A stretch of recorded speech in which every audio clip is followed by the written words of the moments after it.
Hey, what's up, guys? Little man with a big opinion. And this video is for the preppers, but it is also for anyone that believes in their Second Amendment.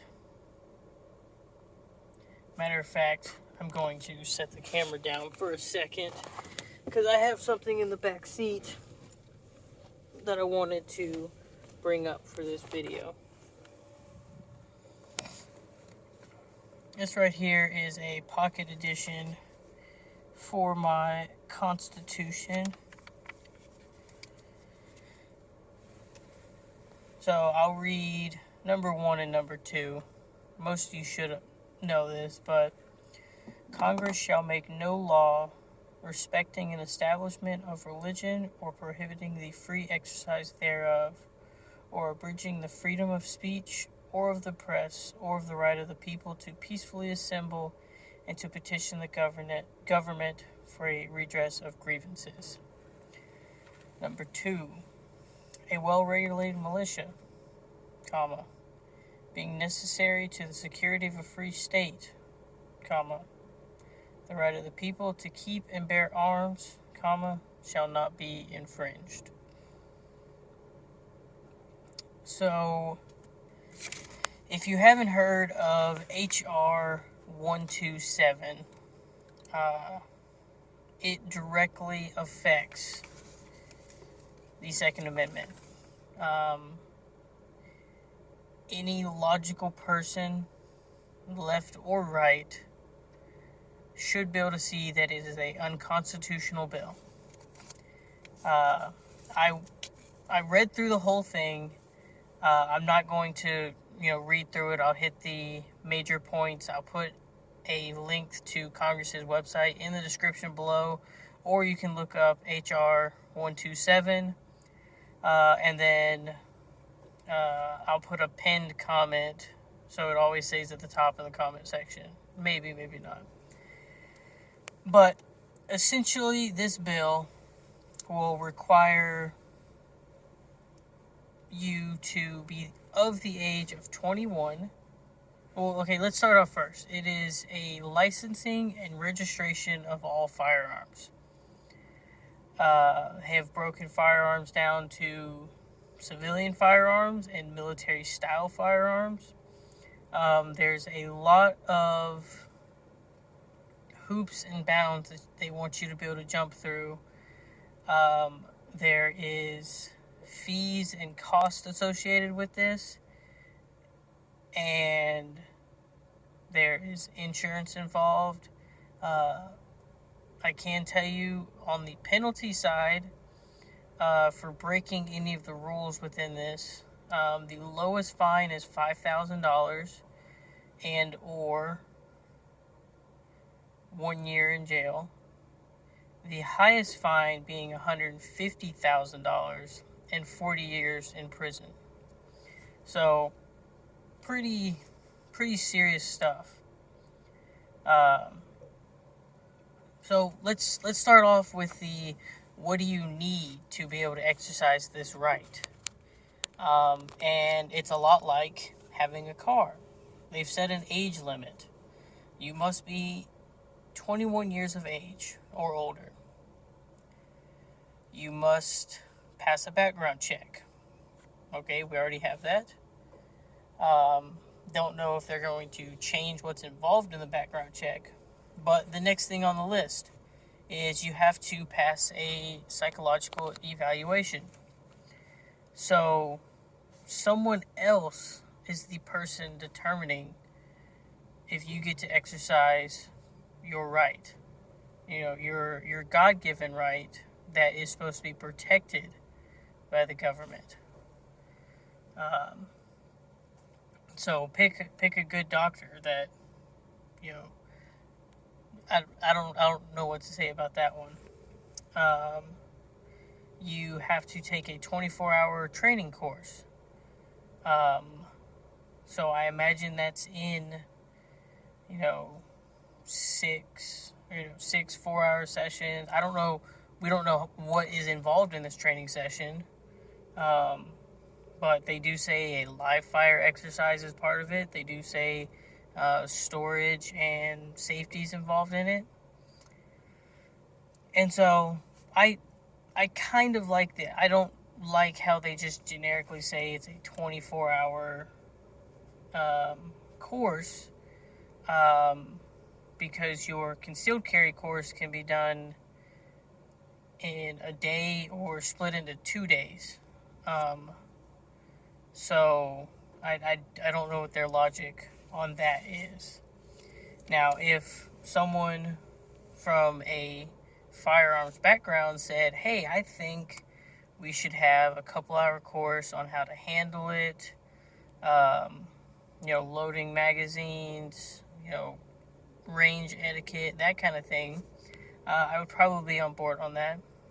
But I don't think it should be a requirement. I think as a responsible firearms owner, you were either raised by family members that taught you this, just like driving a car. My mom and dad, separately at different times, took me in the big old 95 F-150 and said, you're going to learn how to drive a manual, and that's what you're going to drive for your driving test. Then you can drive whatever car you want. And this started, 14, 15, and I was proficient enough to get a driver's license. So the same thought process with a firearm. You are raised on how to handle it and use it. And if you don't feel adequate enough, then there are optional courses that you can go take. So a 24-hour course. Then the Bureau of Alcohol, Tobacco, Firearms, and Explosives wants you to submit the make, model, serial number, and the purchase date of every firearm you own. They're going to keep it in a database. And within this bill, that database is available to everyone. It specifically says law enforcement, armed forces, government, and the public. Might not be in that exact order, but anyone can have access to this database. That's what they want. So now, your firearms, most people work 40 hours a day. Most people tend to try to vacation 1 or 2 weeks a year. Even if they are in a safe, I could now look up, or someone else could look up, your neighbor down the street, and it shows that they own 30 firearms. And you just kind of wait. They go to work, they go on a vacation, they go to grandma's house for Christmas, and their private information is known to anyone and everyone. Oh, and this is all in the name of safety and curing the firearm epidemic. So, and this has to be submitted within 90 days, I believe, if this was ever to pass. And if you don't, you can't get a firearm license, and your firearms are confiscated. I don't know. The only firearm that I know the exact date that I purchased was the day I turned 18 and was legally allowed to purchase a firearm. I purchased a 10/22. It is, as someone that likes firearms, on your 18th birthday, you tend to buy a rifle or a shotgun, and on your 21st birthday, you tend to buy a handgun. That's the only firearm of the, I guess I won't say how many I have, but more than one, because that I purchased one on my birthday. I don't know the dates of when I purchased any of the other ones. I couldn't tell you. So does that mean that I don't pass their registration specifications? Does that mean I lose the rights to my firearms? I mean, I don't know the date I purchased my car. I don't know the date that I purchased a $1,500 laptop. So it's the beginning of, because everyone knows a registration is the first step to confiscation. So along with the registration and fees, they said the Attorney General gets to decide how much the registration fee for each firearm is. And they'll say something along the lines of, it needs to be $25 a firearm because of the amount of people we've had to hire to maintain the database, and it's just a lot of work. They have said that for the insurance, for the first 5 years of owning firearms, to getting this license, each year you have to renew your license within 60 days of it expiring, or I think within 30 days after it expires. So you have like a 90-day window. If you don't meet it within that time frame, then you have to start all over. But you own firearms, and you've passed that grace period of signing up for this. So now you're technically breaking the law. And so for the first 5 years, every year you renew it. And the fee for that is $800. After the first 5 years, you renew it every 3 years for $800. So you have to now pay for your right. You have to let the government know, and in essence, everyone in the entire United States know what you have for your right. They want a safety course involved for your right. It's kind of odd wording whether or not that $800 is the insurance, or whether they will create a new classification of insurance. But now we get on to, and this is also for ammunition. So just being someone that wanted to sell ammunition, you have to pass their qualifications. But now let's kind of get into the other really big, item in this list is the military style firearms. So they've done this in the past where they classify military style firearms as, it is this gun with more than 2 attachments. Except the wording in this one has already made it to where any gun that you think would be a military style firearm has fallen into the category. And this includes shotguns and pistols as well. So they say things like adjustable stock, some sort of optic, a barrel shroud, a threaded barrel that can have a suppressor or any other attachments on it, a pistol grip, a detachable magazine, a grenade launcher, they used a weird word like Ford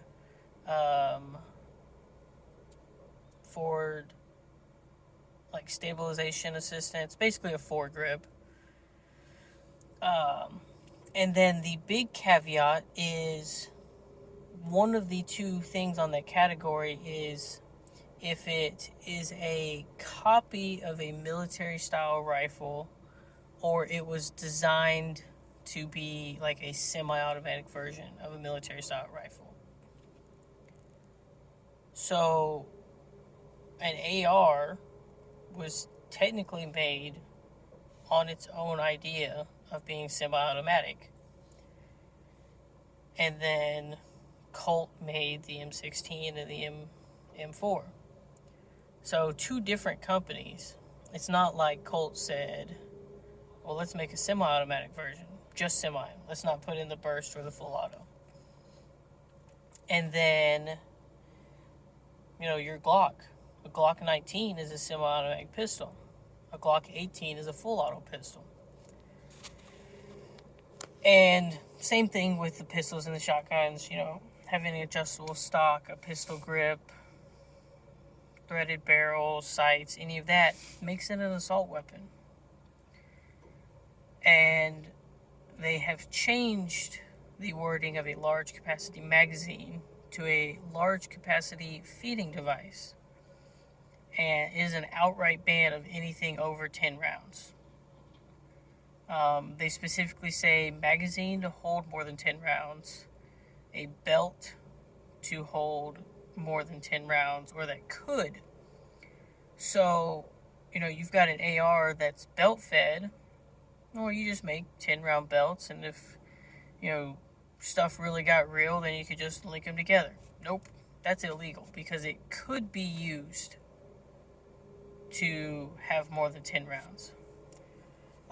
Tubes on shotguns, cylinders, basically any form of anything holding more than 10 rounds unless it is a 22. And specifically a tube-fed 22. So the Henry 22 is the only thing on this list that they say can have more than 10 rounds. The only thing. Outright ban. The last big caveat about this is loaning and selling firearms. So you can only sell firearms or ammunition to people who also have their license. You can only loan to people that have this license. And like I said before, the fees range from $5,000 to $150,000 and 1 year in jail up to 40 years in prison. If you live in Houston, your representative is the person that put this bill forward. So let her know this is crazy. If you don't live in Houston, if you live in the state of Texas, you can still call. Matter of fact, if you live anywhere in the country, you can still call about this bill. It is a outright, blatant infringement of our Second Amendment right. The reason why I read off the First Amendment and the Second Amendment is I don't see a fee for me being able to speak to y'all. I'm not regulated on when I can speak. I don't have an insurance for if I say something that triggers someone. And, I'm not required to produce permission to go to church. The big thing about this, even for the firearm owners that could get on board with this, is it creates several barriers for new firearm owners and firearm owners of the lower and middle class. Having a financial requirement on top of just having to purchase the firearm ammunition for training will bar people from becoming firearm owners. It was just like when you used to have to pay anywhere between $5 and $15 a stock to buy a stock. Only the very wealthy could really afford to do it. And so having a financial requirement for a right will limit the amount of people that get into it in the future. And if they can convince enough people that it's not worth it, then they could probably push to get this, get the Second Amendment, amended, which for many of us would be the final straw that broke the camel's back. Having to take a 24-hour course. Where are they offered? How much will that cost? When can you take time off to go do that? Those are all important questions to ask. And then the government is going to tell you what they think you can have when you're the person that determines what you think best is to protect yourself and your family. I mean, the government doesn't tell me what kind of car I can drive. Well, they're kind of getting there with electric stuff. But if I choose to drive a cheaper car that gets better gas mileage than a big jacked up truck, that's my choice. Even though one costs more money than the other, people still choose because they like trucks, and I'm not, dogging on it or anything. But it is not the government's job to regulate and profit off of a right. The only thing that they're supposed to do is not infringe it. The only thing. The only law that should have ever been passed after that, which is just a redundancy, is you cannot pass a law that takes guns away from people, bars them from buying guns, or makes it harder for them to purchase guns. Because all this is an infringement. If I seemed a little heated today, you understand why. I'll put in the comment section HR 127. You can see the congresswoman that has put forward this bill. You can look up her information and trash on her all you want. I'm perfectly fine with that. I'm from Texas. She shouldn't be here in this state proposing bills like that. I really don't hope you enjoyed this video because I did not enjoy making it. But if you found the information useful, please consider subscribing and liking it. This is one of the most important videos, so I would say share this with anyone and everyone you know, whether they go hunting, whether they do 3-gun shooting, are a prepper, whether they just believe in their Second Amendment right. Share this with them.